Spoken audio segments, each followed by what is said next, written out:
You've probably seen the demonstrations where an opera singer sings a certain note and they have a glass there and the glass breaks from her singing that note on a particular frequency.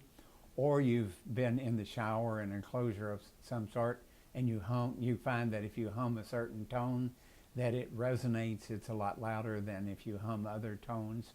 Well, we're now going to talk about resonance frequency, and that gamma that you see right there, what we're interested in is what is the gamma that for a particular M, B, and K will cause the largest amplitude of oscillation for this vibration. And we've solved this before. We found the homogeneous solution, and remember that gives rise to this form when you put it in this form. And for underdamped systems like we're working with, B and M are positive, this part will be transient or will decay in time. But the particular solution, which we found and we wrote in this form, is our steady state solution. Now notice this is the part that remains. This is what gives us the oscillatory response, and it has an amplitude here, F sub 0, over this radical that has the gamma in there, as well as the characteristics of the system, K, M, and B, and then the sine of gamma t plus the phase shift. We're going to be interested in finding the input gamma that makes this amplitude ratio the largest. So here was the equation we had, and again, as Dr. Ralston just showed you, it's this term right here that we're interested in. And I use the term amplitude ratio. Some texts use that.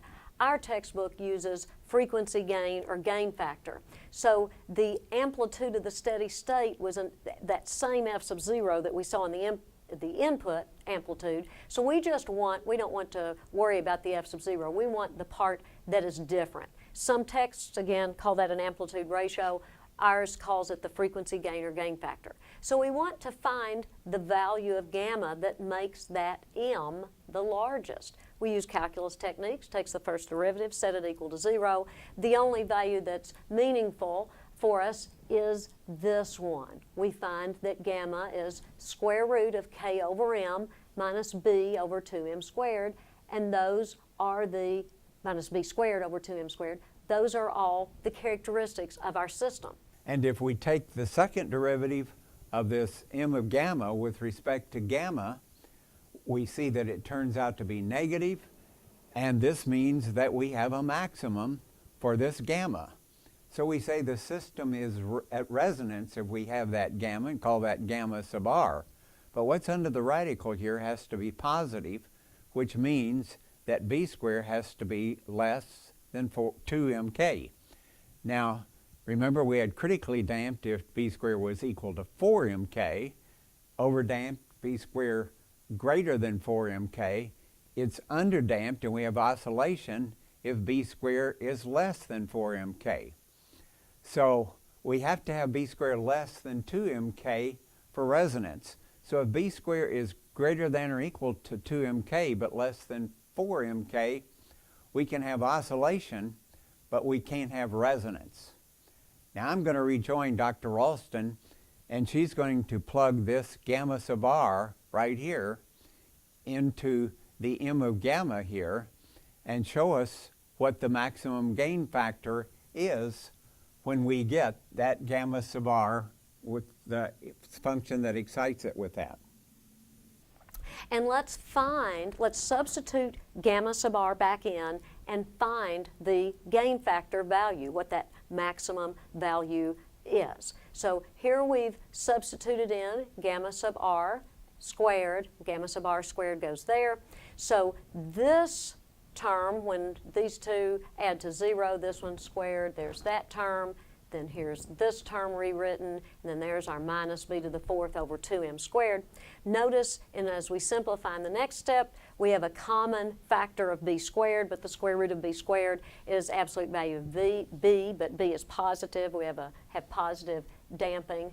And then these two terms add can be combined. And here is our m of gamma sub r.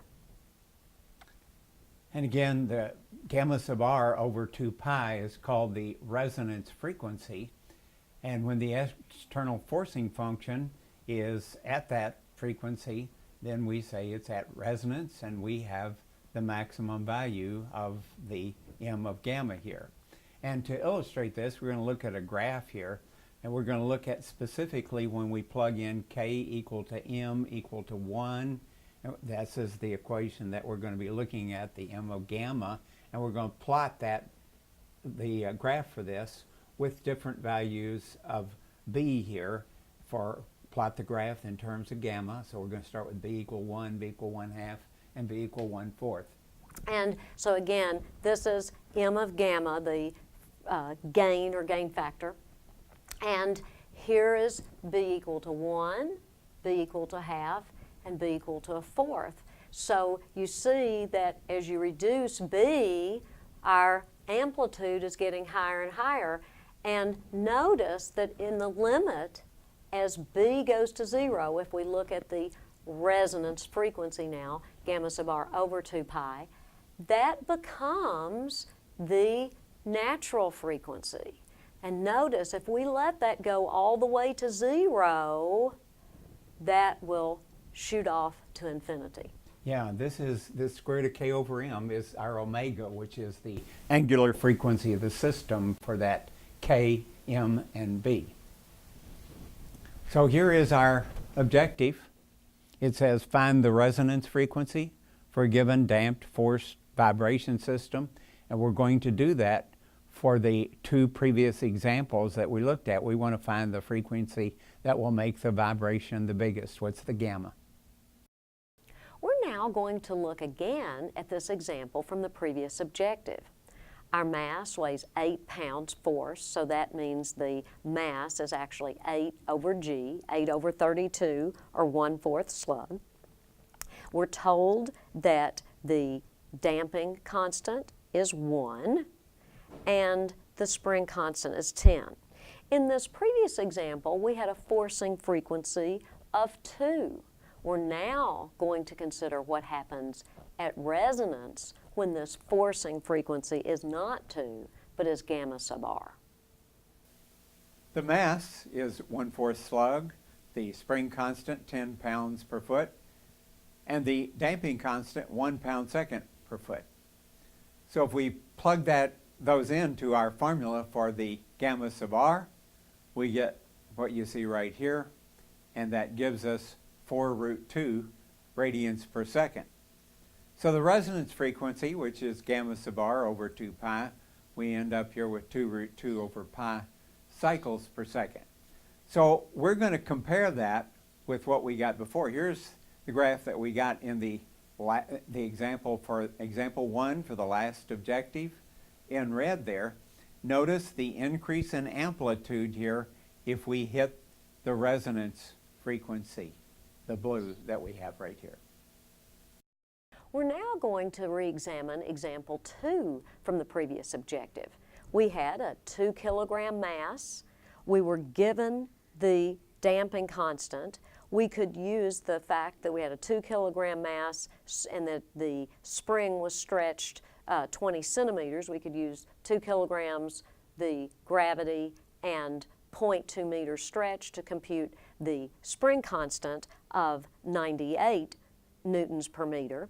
We forced that system with 0.3 cosine t newtons. Now, here was the response that we found in that case. Now, we want to know what happens when cosine of 1t, when that 1 becomes gamma sub r, the angular frequency that produces resonance. This time we're in the SI system. We have a mass of 2 kilograms, spring constant 98 newtons per meter, and the damping constant 5 newton seconds per meter.